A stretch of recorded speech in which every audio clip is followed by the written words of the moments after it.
Já ouviu falar em DUA? Desenho Universal para Aprendizagem. Sim, hoje a nossa aula aberta é sobre esse conteúdo. Eu quero te convidar a conhecer um pouco mais do DUA, atualizar os seus conhecimentos e pensar, refletir em práticas um pouco mais inclusivas. Que tal? Vamos lá?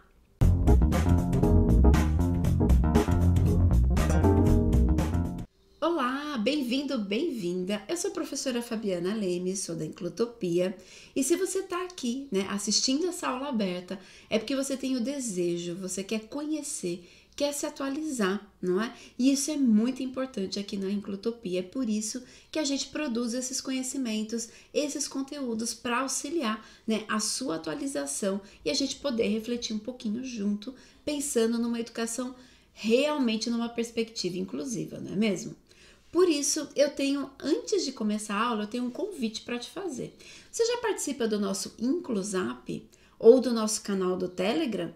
Lá, toda terça e toda sexta-feira, eu trago dicas e conteúdos gratuitos. E para participar, é só mandar uma mensagem no nosso WhatsApp, que eu te conto certinho como você vai participar. O número do WhatsApp também vai estar aqui na descrição do nosso vídeo. É só me mandar uma mensagem dizendo que você quer participar. Olha que bacana, eu espero você lá. Então vamos para a nossa aula. Como esse é um assunto um pouco mais complexo, eu vou de vez em quando olhar aqui para minha colinha, porque eu não quero passar nada, eu deixei um roteirinho bem estruturado para ele ser simplificado e trazer alguns pontos centrais.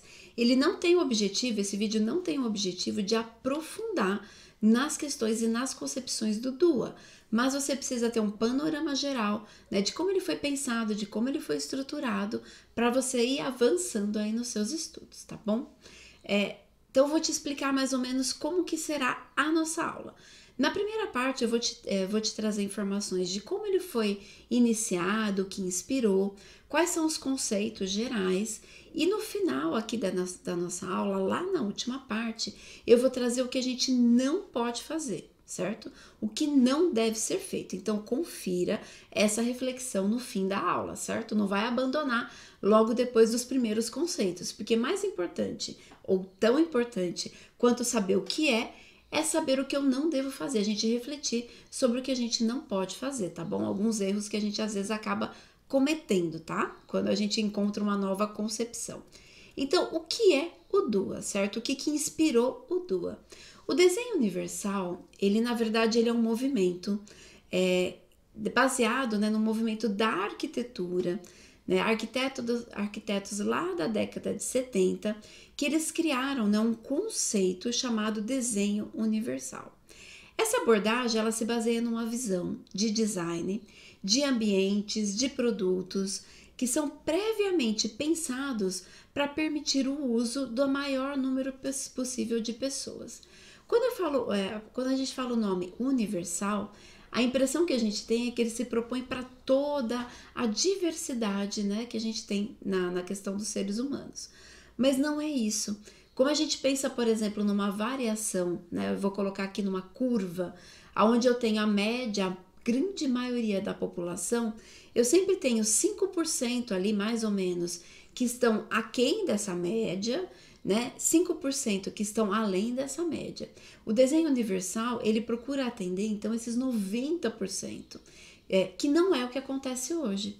Quando a gente vê as edificações, os produtos, tudo que é criado, nem sempre ele é pensado para esses 90%.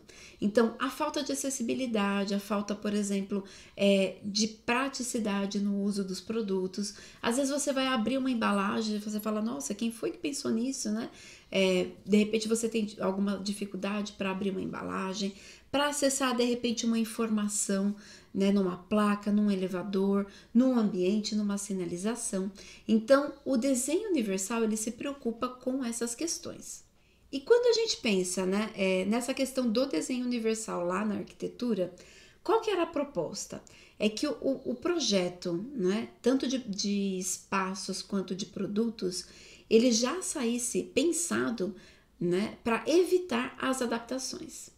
Então, evitar, por exemplo, os puxadinhos. Então, você faz um prédio lindo, cheio de escada, E aí depois você tem que sair remendando, colocando uma rampa que vai por trás, que não fica bacana, né, dentro do projeto. Ou você de repente vê um produto, um determinado produto, ele começa a ser comercializado e as pessoas começam a reclamar, ele precisa ser refeito, aí é feito lá um ajuste, né, uma adaptação que não é vamos dizer assim, a ênfase do conceito do desenho universal. Então, quando eu penso em desenho universal, é produzir, é no projeto pensar que nós temos pessoas com mobilidade reduzida. Quando eu falo mobilidade reduzida, eu não estou falando só de pessoas com deficiência. Gestantes, idosos, se você quebrar uma perna, se você tiver com o braço engessado, ou se você tiver com uma dor no nervo ciático, você vai estar lá com a mobilidade reduzida. Obesos, né? Então, a gente precisa pensar nessas diferenças.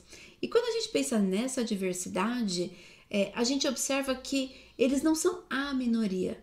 Somos todos nós, não é? Essa é a população composta em diferentes pessoas.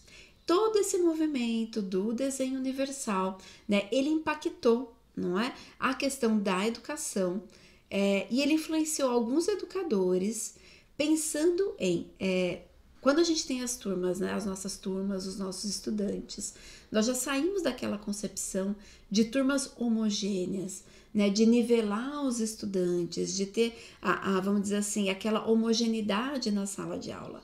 Essa pasteurização na sala de aula é bem artificial, não é? E fazendo uma proposta, tendo uma proposta consistente para essa questão heterogênea das turmas, que é um reflexo do que somos, não é mesmo? Você pensa, esses educadores pensaram numa concepção, numa proposta, né, de trazer esse conceito do desenho universal para promover a aprendizagem num ambiente pautado com foco na aprendizagem.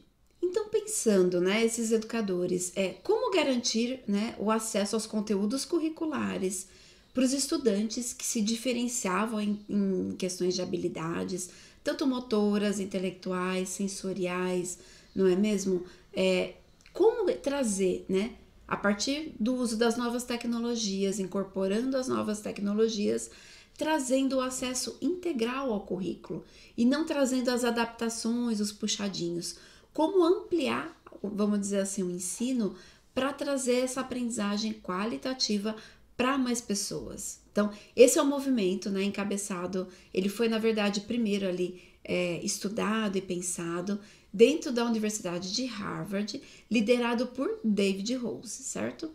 O DUA, ele é uma abordagem educacional, ele não é uma metodologia de ensino, a gente não pode confundir. Por que uma abordagem? Ele é um modelo prático, não é? Que visa ampliar as oportunidades de desenvolvimento de cada um dos estudantes, pensando num processo de planejamento contínuo. A ênfase do DUA não é na adaptação, não é? Não é no depois, é no planejamento. Então, desde o planejamento do professor, quanto, por exemplo, impactar o planejamento, por exemplo, no desenvolvimento de livros didáticos, de apostilas, de materiais de apoio, porque eles precisam já ser pensados para trazer uma acessibilidade para o maior número de pessoas e não trazendo os puxadinhos ou as adaptações depois. Essa é a proposta do DUA. E essa proposta ela foi desenvolvida, eles se basearam muito, né, nos estudos da neurociência de como o processo de aprendizagem se dá, não é? Com o avanço dos estudos do processo de aprendizagem. E é bem importante a gente salientar que as atividades, enfim, né, e essa proposta, ela está em consonância, por exemplo, ela conversa muito com os princípios de Vygotsky, né? Quando ele fala dos pressupostos do reconhecimento da informação a ser aprendida, a aplicação de estratégias, não é? Para processar a informação e o engajamento com a tarefa de aprendizagem. Segundo Vygotsky, esses três pressupostos, eles são fundamentais no processo de aprender e eles também são o eixo, vamos dizer assim, o eixo central dentro do DUA. É importante a gente lembrar, né, e fazer uma reflexão que a gente tem trabalhado muito tempo, principalmente em educação inclusiva, na proposta de adequação, flexibilização, adaptação, não é? trazendo um currículo muitas vezes paralelo, recortado para esse estudante, não é? Então, essa nossa vertente, essa nova forma, essa nossa forma de atuar, ela ainda é muito presente. Em alguns locais, ela ainda nem foi alcançada. Em muitas escolas, em muitos sistemas de ensino, nem a adaptação, nem a flexibilização era realizada. Agora a gente observa esse movimento. O Du, ele não se preocupa com a adaptação, o foco dele não está no depois, ele está no planejamento.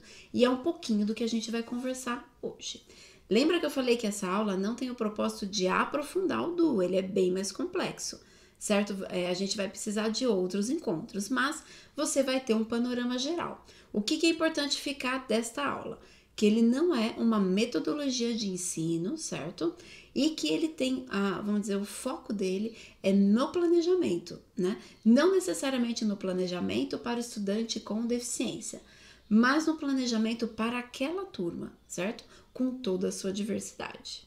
Então, eu estou falando aqui do planejamento, vamos falar um pouquinho então de alguns princípios que são norteadores dentro do DUA na questão do planejamento. Ao propor uma aula, um planejamento com determinado conteúdo, o professor ele precisa se pautar em alguns princípios. O primeiro princípio, quando ele vai apresentar esse conteúdo, ele precisa proporcionar múltiplos modos, não é? De apresentação, múltiplas formas. Muito mais, né? Depois que você determinou o que da aprendizagem, estabeleceu o currículo, esse conteúdo ele precisa ser apresentado de diferentes maneiras. Não é porque o estudante não está alfabetizado ou ele tem dificuldades sensoriais que ele não vai acessar esse currículo, né? O DUA não trabalha com redução curricular, certo? Então, a gente precisa garantir acesso a todos os estudantes. Então, sair daquela dicotomia onde eu apresento um conteúdo num texto e do texto eu faço uma aula expositiva e da aula expositiva eu trago um questionário, saio só desse tipo de abordagem. Então, eu vou trazer uma abordagem prática, vou trazer uma abordagem de discussão com a turma, vou trazer a construção de um mapa mental, vou trazer um vídeo, vou trazer, por exemplo, de repente um podcast. Vou trazer diferentes formas para o mesmo assunto. E não é trazer essa atividade ou essa apresentação diversificada apenas para estudante com deficiência. Essa proposta é para todos, porque a gente vai contemplar as diferenças no modo de aprender. Nós somos diferentes no modo de aprender. Um segundo princípio é depois que você fez essa apresentação, trouxe em diferentes modos, você precisa pensar em múltiplos modos de ação e expressão, né? Em trabalhar com esse conteúdo. Como é que o estudante vai colocar, aqui entre aspas, a mão na massa? É só respondendo um questionário, não é? É só fazendo a verificação se ele decorou ou não decorou, viu ou não viu, localizou ou não localizou? É muito importante que a gente traga diferentes formas, ampliando as conexões que esse estudante faz com o conteúdo. E aí sim vai ser de forma oral, vai ser na apresentação, vai ser na produção, por exemplo. Então o estudante às vezes ele tem muita dificuldade, por exemplo, vamos imaginar um estudante com dificuldades na escrita e ele precisa representar um conteúdo e você vai utilizar uma forma concreta com sucata ou com massinha. Isso tem que estar disponível para todos. Porque, de repente, mesmo um estudante já letrado, ele pode trabalhar na modelagem, né, e trazer a resposta desse conteúdo para você, trazer a expressão de como ele está operando praticamente com esse conteúdo que vocês estão trabalhando. E uma questão bem importante, que eu acho que um princípio que eu acho que é bem interessante a gente perceber, é a questão dos múltiplos modos de engajamento e envolvimento. O engajamento e envolvimento, a gente está falando de motivação, não é mesmo? Então, a gente precisa trazer muito claro esse porquê da aprendizagem e pensar em formas, né, identificar formas de manter os estudantes engajados, atentos e motivados. E a questão da motivação, ela tem sido algo bem sério, né, bem complexo, né, nas nossas escolas. Principalmente quando a gente tem uma forma muito monótona no ensino. E é por isso que a gente tem o desenvolvimento de uma série de formas mais ativas da aprendizagem. com pesquisa, com participação, com implantação de projetos e saindo um pouco daquela lógica de aula expositiva, texto de apoio, respondi o questionário, ok, conteúdo dado, muda o conteúdo, certo? Então eles vão trabalhar de forma muito mais ativa, mantendo o engajamento e mantendo aqui as questões do envolvimento. Gente, é muito importante lembrar que o DUA, ele não é, né, uma proposta pensada apenas para estudantes com deficiência e com transtorno do espectro autista. Ele é uma proposta para atender a heterogeneidade da sala de aula, a diversidade, certo? Isso é bem importante, porque a gente não vai traçar, não é possível, né, pensar nos propósitos, nos princípios do DUA e manter um currículo tradicional, uma forma tradicional, não é? Ele impacta, assim, diretamente, enxergando o professor no seu papel fundamental de mediador do processo de aprendizagem. E isso traz uma inversão um pouco, muitas vezes, na nossa forma de ensinar. Favorece também essa ruptura desse formato tradicional de sala de aula e de grades curriculares, não é? Trazer isso tudo muito compartimentalizado. Opa, enroscou, mas saiu, não é mesmo? É muito importante que a gente entenda que essa concepção, essa nova proposta, ela também traz impacto na formatação da escola, dos horários e de todo o material didático, é um novo repensar. Ah, mas atenção, lembra que eu falei que aqui no finalzinho do vídeo eu ia trazer o que a gente não deve fazer, uma reflexão do que a gente não deve fazer? Então é muito importante que você acompanhe agora essa reflexão, certo? Toda vez que a gente tem contato com uma nova informação, nós temos a tendência de abandonar o que a gente estava fazendo, não concretizar a nossa aprendizagem sobre essa nova proposta e sair tentando fazer então agora eu vou aplicar o DUA no meu dia a dia. Não é isso, né? Como eu disse, em alguns locais, o estudante era completamente, aqui entre aspas, ignorado, certo? E agora está se tentando fazer uma adaptação, ainda muito rudimentar. Nós temos que, isso aqui me levou a uma reflexão, por que eu tenho que fazer uma adaptação na atividade? Se eu estou tendo que fazer uma adaptação, o meu planejamento, a minha proposta não está contemplando a diversidade. Porque quando eu faço a adaptação para o estudante com deficiência, eu tenho que fazer uma adaptação para o estudante com dificuldade de aprendizagem, com aquele que tem uma questão emocional. E a hora que você vai observar, você vai ter na sua sala uma salada mista de adaptação. Não é isso, não é? Então a gente precisa começar a refletir sobre o DUA, aprofundar os nossos estudos e trazer isso para a reflexão coletiva. É muito importante que a gente tenha essa reflexão coletiva, não é? Então não devemos abandonar tudo que a gente está fazendo e seguir mais ou menos os princípios, achar que entendeu e sair aplicando, mesmo porque, vou repetir, o DUA não é uma metodologia de aprendizagem, é uma abordagem, né, educacional. Ela vem de base, ela muda, ela inverte o nosso olhar, a nossa postura, ela precisa romper, né, trazer uma ruptura com o nosso fazer, o nosso pensar e o nosso agir na escola. Muito legal essa aula de hoje, não é mesmo? Olha, é muito importante que você compartilhe esse conteúdo nos grupos, né? Nos seus grupos aí de estudo, no grupo da escola. Vamos refletir um pouquinho mais sobre a questão do DUA? Hoje a nossa proposta foi dar um panorama geral, trazer você para essa reflexão. Mas é muito importante que a gente aprofunde, vamos dizer assim, esse conteúdo, tá bom? Se você ficou aqui até o final do vídeo, eu quero primeiro te agradecer e tenho 2 pedidos bem rapidinhos para te fazer. Olha, inscreva-se aqui no canal, olha quanto conteúdo bacana a gente pode produzir e a sua inscrição, que é só um clique, é muito importante para mim, certo? Já quero desde já te agradecer, porque eu sei que você vai se inscrever. O segundo recadinho, não é?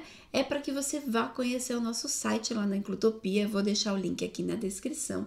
Nós temos muitos artigos no blog, arquivos grátis para imprimir e cursos com inscrição aberta, cursos bem práticos que eu tenho certeza que você vai gostar, tá bom? Então, até as nossas próximas aulas, próximos conteúdos. Eu espero vocês, hein? Até breve!